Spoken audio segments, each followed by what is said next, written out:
the last time we spoke in February. Then we saw Sunday Igboho coming out to take a stand to defend his people from what he called attacks from herdsmen, the killing of farmers, raping of women, and invading of the people's farmlands. He came out to take a stand to defend his people. But what we have today is a situation where the DSS have claimed responsibility for raiding his home, taking responsibility for killing 2 people who they say attacked them, and declared Sunday Igboho wanted. How do you react to this? Well, I react to what has happened on so many levels, including even reportage. For instance, going through the papers, one prominent and respected papers, there's a sentence which said, for instance, the government had moved against secessionists and other criminals. Now, that's a very loaded and wrongful expression. Would-be secessionists, and other criminals. How can you place the will or the wish for separation as a criminal act? That kind of language does not exist in the Constitution, doesn't exist in law.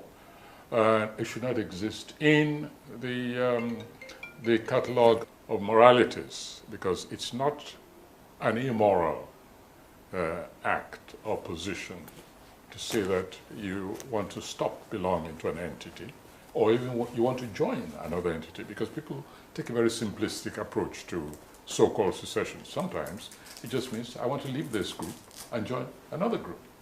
And we've had examples like that before and after independence. The Ghana, Guinea Union, for instance. And we've had also, even after independence, the separation by fiat of Bakassi awarded to another nation. I mean, it was not just goats and cattle which existed there, it was human beings. They were not asked where they wanted to belong, but with a stroke of the pen, for certain political reasons, consolidated by succeeding governments, the Bakassi people were ceded to the Cameroon. And before that, of course, we had the plebiscite in the Cameroon region, in which a group, the section decided to go with Cameroon, another section to stay with Nigeria. So why on earth, in the name of justice, should anyone classify those who wish to secede or rejoin another nation as criminals? That's wrong, and that is playing the devil's game. It's playing the government claim.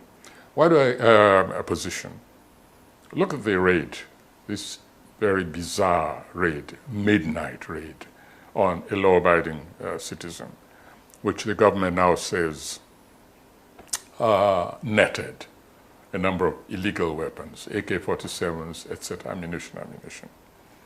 We're now in a situation where, of course, Igboho is saying that these weapons were not there, they were planted. Now, that's one aspect. We can deal with that later on. But more important for me was the position of the government, saying that the existence of these weapons, quote-unquote existence, in Igboho's place, proved that he was planning war against the state. Now, that position, that statement, very loaded statement, was simply to conflate, deliberately to conflate issues. It was to obscure the fact that Igboho and other people, myself included, have been decrying the depredations on the lives of law-abiding citizens, farmers especially, throughout the whole nation, Benue, Kaduna, Nasarawa, etc., and saying that it's time, and not just civilians.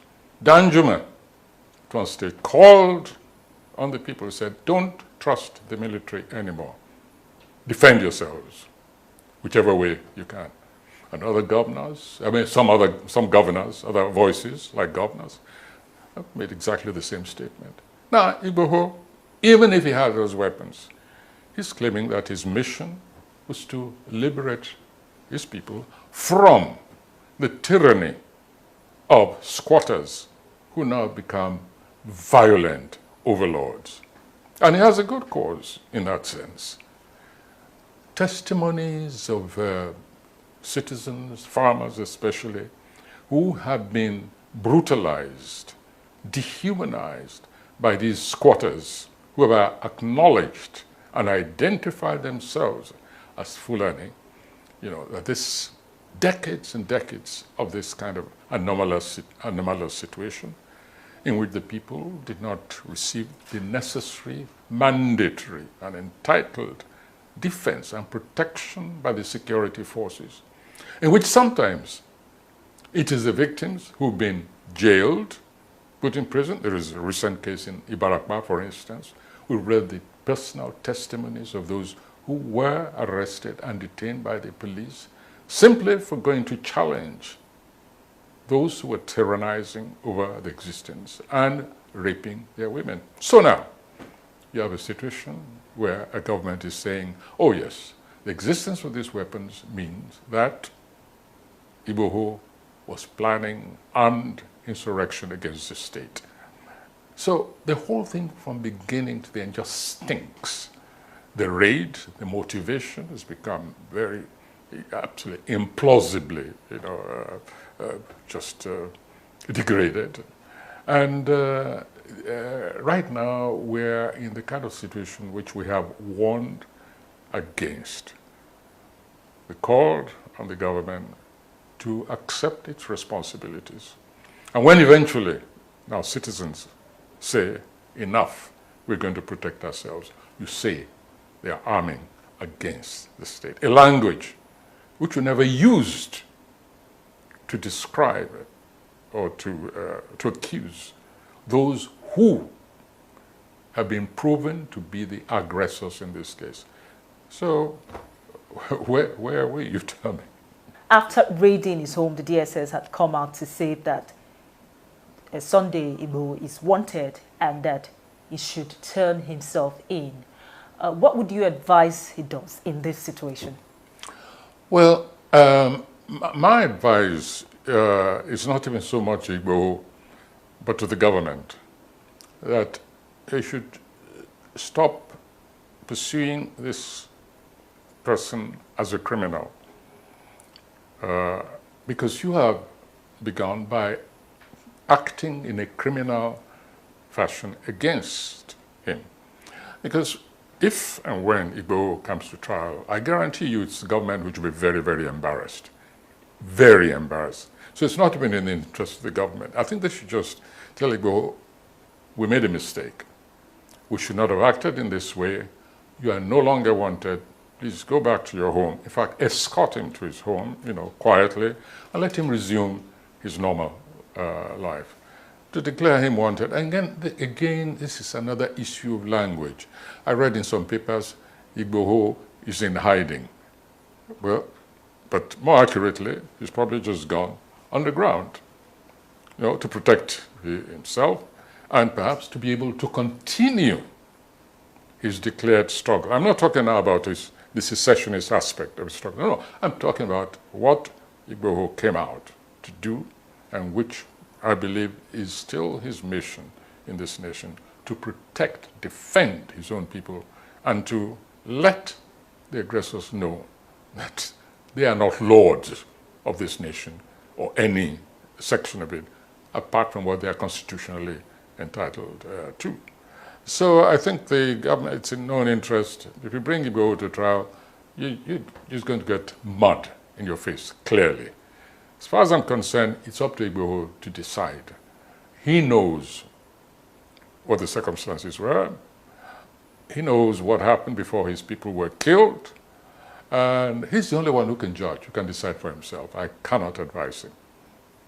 Yes. The last time we spoke, Professor, you talked about the methods of Sunday Igboho and how that there were concerns around his methods and that there were talks going on and a lot of things going on, that we couldn't see, to make sure that in as much as he was standing for the right thing, that his methods would align with what is also right. So where are we on that? Well, when you talk about methods, for instance, I want to distinguish. There are two very heavy issues on our hands at the moment, even though both allegedly bear the name secession. What igboho stands for is not too dissimilar to what Nnamdi kanu, for instance, stands for. The methods in terms of what we know, what is self-declared by these individuals, the method of Kanu, for instance, is very different from the method which we are able to ascribe to igboho up to now. Not what the government is alleging, but up to now, igboho has joined others, for instance, in holding rallies all over the country. There has been no accusation of any violence, none whatsoever. Guns have not been fired, houses have not been burnt. Okay, after he went and told this herdsman who was accused of things, told him leave town, there's no evidence that he was responsible for the violence that followed. They claim that some houses were burned afterwards, but it was proven that all this took place after he left. Nothing has been able to touch to him in terms of violence. So we have that approach to what you might even call a meeting of minds. And we have to separate all those things, just as we must separate the principle of separation from whether we actually want it. Let me make this quite clear, because very often this is conflated and it makes discourse very, very difficult. It's first of all the issue of the right of a people to secede or not secede, to amalgamate or not amalgamate. That's one thing. And for me, that is incontrovertible. People are born free as individuals and as groups, as community. They have historic aspects of history which make them recognizable as one entity or not. And whether they have a right to move out or move in, that for me is a fundamental principle of human existence and even social evolution. You see, one begins to understand, for instance, why, very strangely, some people got up and stopped the teaching of history in this country. We recognize, we know for certain now, and it's become evident, that is because they don't want people to have a historic reference, even within their own society. In other words, if they studied history, they know that they don't even have to go back centuries. They don't even have to go outside to Asia, to Europe, whether you're talking about England, the Irish and the Welsh, or the Bretons in France, or the Catalans in Spanish. You don't even have to go out. That if you stay within your own history, you can elicit certain principles of cohabitation, which justify whatever preference you have at this moment. That's one of the reasons why, strangely, history was abolished. Now, that's one, the principle. Two, however, what do you and I want? Do we, as personal preferences, want to stay together, or do you think it's perhaps best that we should separate? That's a secondary issue. And as long as people keep conflating those two, positions will be mistaken, paths towards even achieving one's own preference will be blocked because of the emotionalism which is attached to staying together, this pietistic, theological concept of this is better than the other. Let's put that aside and talk about the practical issues. What makes it possible, rational, beneficial, productive, progressive for people to stay together or to stay apart? That then makes it possible for me to say, let us say to Kanu, listen, it is better we stay together.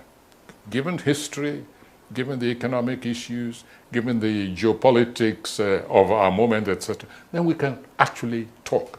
But there can be no discourse if you keep thundering against all evidence, against history, against contemporary realities all over the world, saying the sovereignty of Nigeria is non-negotiable. You're saying there's no discussion. And that's when people like igboho, they transit from merely defending themselves against internal enemies, especially when they see that those internal enemies appear to be supported by the state, by the force of the state. That's when they then transit from that situation of direct, focused, internal obstacle, and then transit to say, okay, enough is enough, let's go. That's why I say we must distinguish between those two. Yes, let me just ask you, Prof, straight on. Do you support the call for a Yoruba nation then? You personally, do you support the call for a Yoruba nation? I don't like the sound of a Yoruba nation any more than I like the sound of a Tiv nation, of an Igbo nation, a Shikei nation. No. The reason is this. There are certain pejorative overtones, certain chauvinistic overtones attached to it. That's not the issue. The Yoruba, for instance, can say, and when you talk about Yoruba nation, are we talking about the creation of a Yoruba nation within Nigeria only, or across the colonial borders into Cotonou, into Republic of Benin, where you know Yorubas exist, and moving on to Togo, you know, even when you get to Ivory Coast, still see communities of Yoruba. So when you talk about Yoruba nation, I have to understand exactly what you mean. Do we even talk about the Yoruba in the diaspora or not? So it's a question which for me, which is not for me to answer at this particular moment. All I know is this, that on a sentimental level, and of course sentiment is very different from objective reasoning. On a sentimental level, yes, I would prefer us to try and mend and manage what we have, but under certain very rigorous conditions. And that is it. What? The condition, decentralization. We have to move away completely from this constitution which was imposed on us by an internal neo-colonial force called the military. Now, if it had worked, if it were working, my position might be different. You know, very often pragmatism, as you know, especially if the results of pragmatism are positive, then we tend to say, okay, forget principles, forget, you know, the basics of existence. Why don't we go along the pragmatic way? So my conditions are very, very, if you like, non-negotiable. That we've got to get away from the present political arrangements because they clearly are not working. They are creating internal overlords. They are creating a skewed, a lopsided revenue sharing system. They are robbing these arrangements, robbing Paul to pay Saul, or is it the other way around? I've forgotten this expression. Robbing Peter to pay Paul. Robbing one to the other. So we haven't even reached that point of answering that question yet, because we can go in a transitory way and say, okay, let us take care of all the anomalies and then see whether people's positions change or not. But right now, what we have is not a nation, but a basket case. It's a real basket case, which is just shriveling and disintegrating all over the place, and all the contents are spilling over the basket. And all we're trying to do is say, oh, hold it there, grab it there, cover it there, cover that leak, and so on. A nation can't continue like this. It's obvious. And some people are more impatient than others. That's all. Let's talk about the arrest of the leader of IPOB. How did you respond to that? Well, Nigeria, for me, it's not for me to tell the government to prepare itself, because there's going to be a huge squawk when the truth about how Kanu was arrested, when the truth comes out. our nation is, people are alleging this and that and that. So that's one phase, whether Nigeria has acted outside international law. That's one issue. The second issue, however, has to do with Kanu's conduct outside the nation. There's been a level of hate rhetoric, which is, for me, has been most unfortunate, issuing from Kanu outside. But for me, hate rhetoric is an issue which can only be judged by the laws of any nation. So we come back to the issue, was it right to have, for me, quote unquote, kidnapped? You can say intercepted as much as you want, but I think that Kanu was kidnapped, and that is wrong internationally, and it's wrong morally. Some critics have said that the federal government was fast to arrest Nnamdi Kanu, but when we look at other issues like the bandits still ravaging the northwest and some part of the northeast, the kidnapping still ongoing, and also the issue with the Boko Haram, and you begin to ask that how are they so fast and so quick to arrest? The situation with IPOB and Nnamdi Kanu and the others are still being left to go unchecked. Yes, I'm glad you asked that question, because that also goes to the heart of what the issue we began with. Why do some people say, look, let's go our way? The government cannot wash itself clean of what seems to me a kind of comparative energy in pursuing the destabilizing, quote-unquote, forces in this nation. If I may take ourselves back, maybe you remember once when I threw a challenge to Buhari, and I said, what I expect from a commander-in-chief, from a true leader, and this is, early, in the sort of the malevolent activities of these groups. I said, what I expect, now that we've identified those who are killing farmers and taking their farms, occupying their villages, is to issue an order, give a deadline, an ultimatum, say that any illegal occupant of any villages, farms, and so on, is given 48 hours to quit. After which, the mightiest forces of this nation will be unleashed against them. No, it was ignored. It's because I said so. Many other people have said so in different forms. But I'm coalescing, challenges which have been thrown to this government, say, just show leadership where it is essential. And so when years later, a head of state comes out and says, we will respond to these people in the language they understand. Now, that is what I had expected him to say years ago, at the very beginning of the insurgency of the cattle people, especially as it was clear they were organized.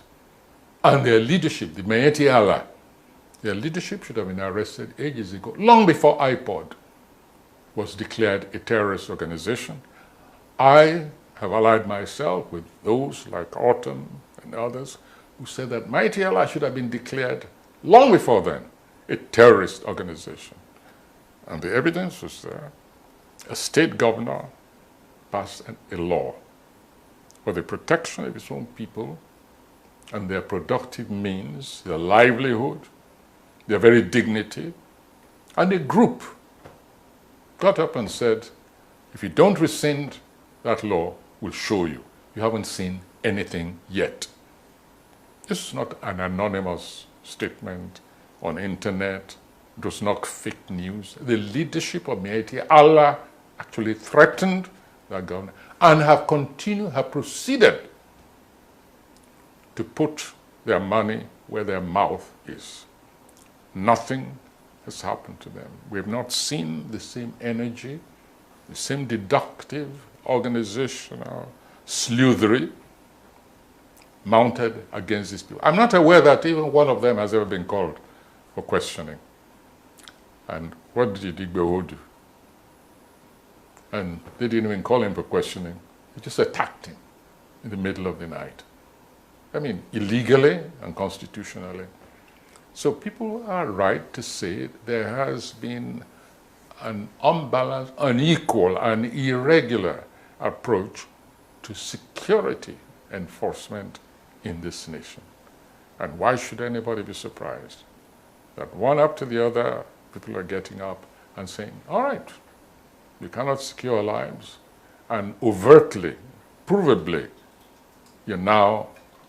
you're clearly showing, shall we say, favoritism to one part of the community against another, whether you're talking about religion, in terms of religion, whether you're talking about in terms of section, ethnic section, whether in terms of profession or whatever, for any reason whatsoever, and say, oh, well, in that case, we don't have a nation. They have a right to say that. And how would you advise the federal government to move forward?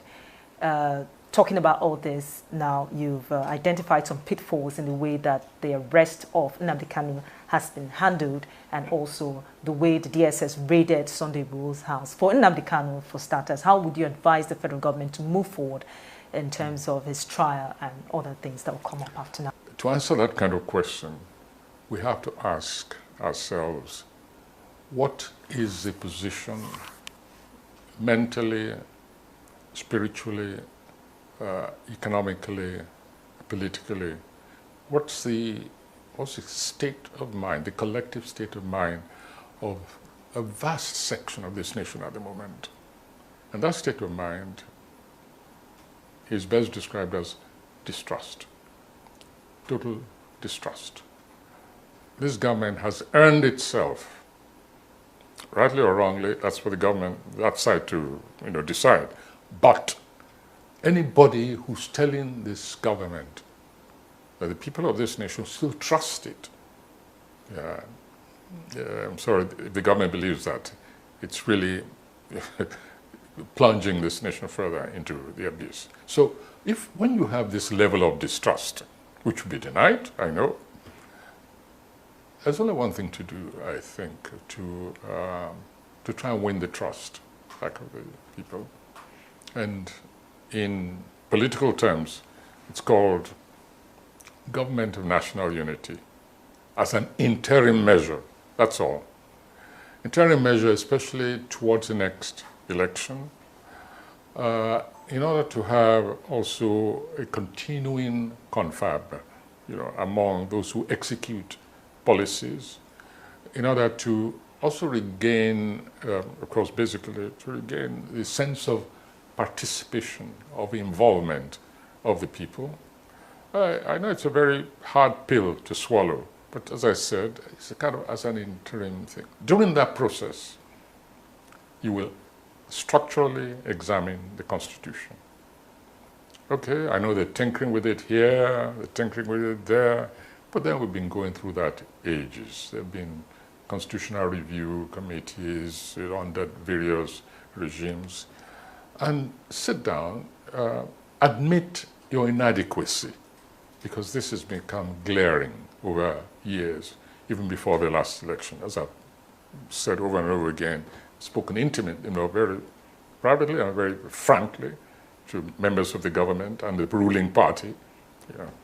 And the distrust is too deep. And I believe that it's only a confab which operates through a government of national unity as an interim measure, which can actually just suggest, offer a sliver of hope for the continuity of this nation.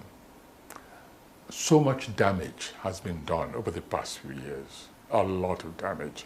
I mean, it's visceral, it's spiritual, and it's pragmatic.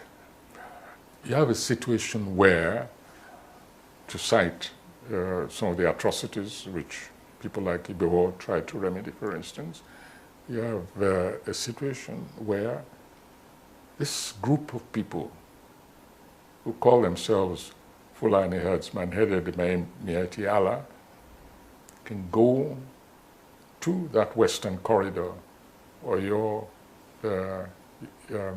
Okeo area, northern, they call it Okeogun, that place which I'm very familiar with. These are my hunting grounds. I know the people there very intimately.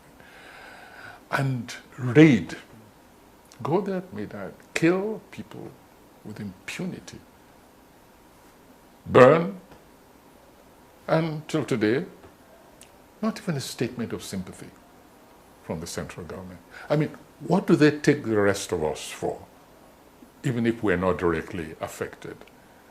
How do you expect us to continue normal existence when we read every day Bayelsa, all the way deep down Bayelsa, the herdsmen have struck. Banditry is a criminal, straightforward criminal thing. We can say beef of the security, beef of intelligence, beef of this, beef of that. But when a group of commercial people who, however, have been militarized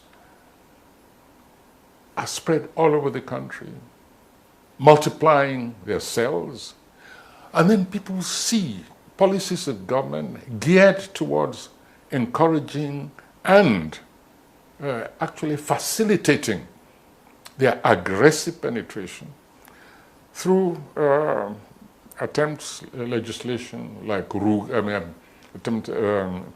what I call aggressive accommodation, like Ruga, for instance.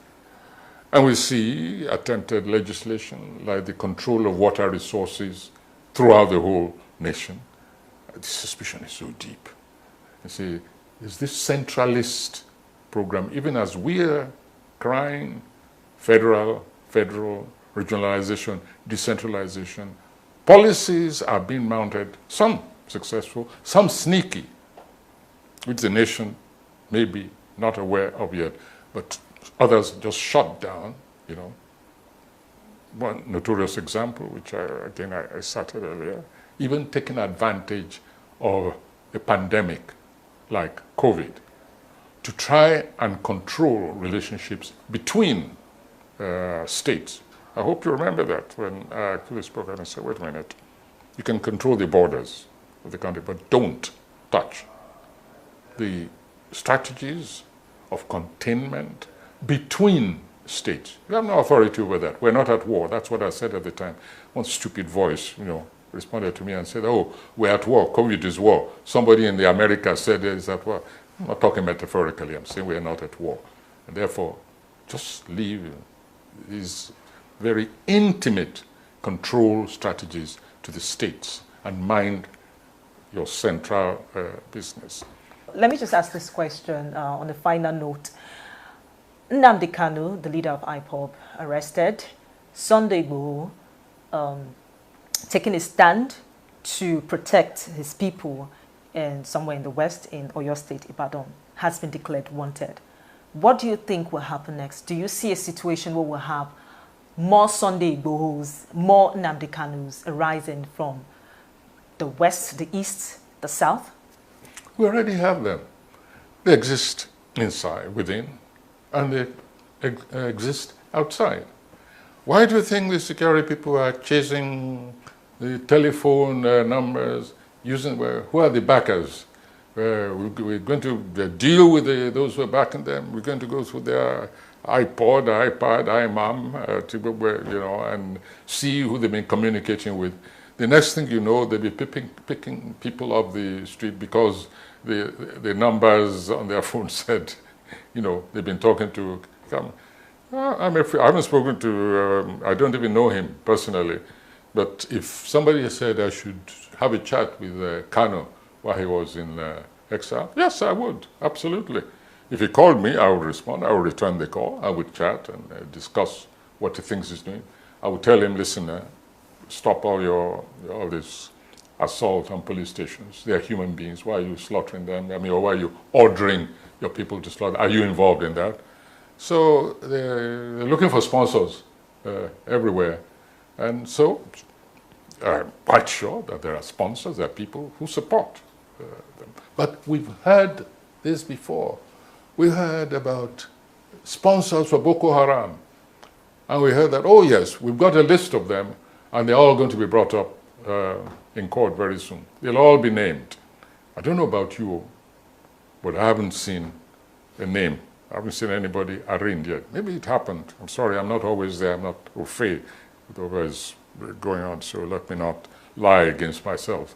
But I wouldn't be surprised if faster than we've seen the arraignment of the sponsors of Boko Haram, of the bandits, of the Fulani husband, faster than we've ever witnessed that, we will see absolute revelations galore, accused, alleged sponsors of both iPod and igboho, probably even their own relations. You will see. So are you saying that Nigeria should, even if they're able to stop Sunday igboho, for instance, stop Nnamdi Kanu, Nigeria should be prepared for more Sunday igbohos and more Nnamdi Kanus to rise up and continue the struggles of this one? I'm saying they're already there.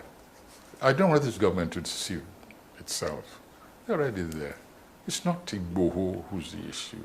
It's not kanu who's the issue. It's a collective distrust, disenchantment, that's the word I want. Collective disenchantment with the conduct of this regime. And that's why I say it can only redeem itself, it can only reverse this downhill course it's embarked upon by now coming clean, trying to open a totally new page. Even forget the past. And let me use this opportunity to say this. And it's in response to some of the statements which have been made by some governors from a certain part of the country and some politicians. Nobody is saying that this problem began with Buhari. Nobody is saying it began with his government. Literally every president post the military era has committed lamentable crimes against the people, either through neglect or through action. Hardly any governor, any president is free of the charge of, shall we say, encouraging killings, massacre, for instance. Hardly any. Hardly any president is innocent of anti-democratic actions, very often avoidable, whether in terms of withholding revenues, which are mandatory for the various states, interference, or during elections. And I want to advise people, please let people stop making invidious comparisons, because if we want to open the chapter of governance malfeasance of every president we've had since the military was supposed to have left the state, we won't get to any productive, proactive, remedial activity. So I'm willing to say, let's just, push all that aside and say, how do we move on from here? And so I want all this business, we met this, and we do this by the self-excusing by Buhari. Yes, thank you. Take it for granted. You did not create Boko Haram. We accept it. You did not create Mayeti Allah. But what did you do about it? That is the question. Or what should you do from here on? It's the only way we'll save our sanity and also make the slightest progress. Otherwise, as I said before, all this language, all this discussion will be purely academic when, as the saying goes, hits the fan. Professor Wole Soyinka, thank you so much for your time today. You're welcome.